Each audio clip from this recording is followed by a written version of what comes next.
Magandang gabi.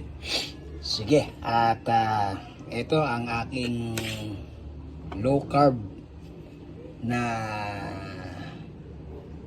gabihan sa ngayon. Kararating ko lang pipino, kalahati, malataba Tapos bumili ako sa Commonwealth ng baboy. Ayan. At, binabad ko kanina to sa asin tsaka sa kalamansi. Tapos yung tira ko kaninang tanghali, yung nilaga naman, may mga pechay, pinikaan ko ngayon ng 2 kalamansi.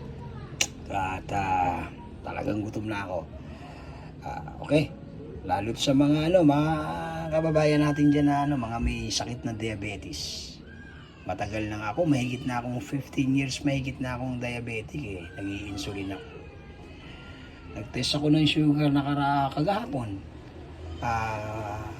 Ng mga bandang hapon, imagine nyo po, ang sugar ko ay 96. Salamat sa Diyos, bumaba. Samantalang ang sanay ako na ang sugar ko ay nagpa 400, 500. Ito lang sa low carb. Noon yun kahit nag-i-insulin ako, nagpa 500 ako. Kasi walang habas akong kumakain ng kanin, tinapay, ang hilig ko yan, tinapay.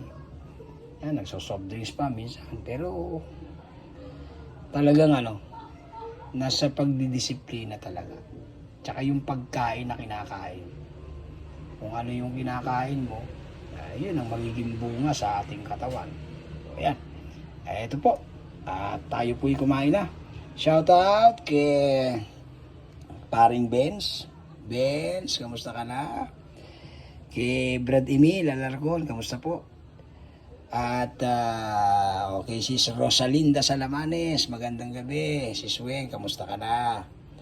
At kay Ronald Bamiano, boss, kamusta ka na dyan sa Rizal? Alam ko nasa Tanay ka.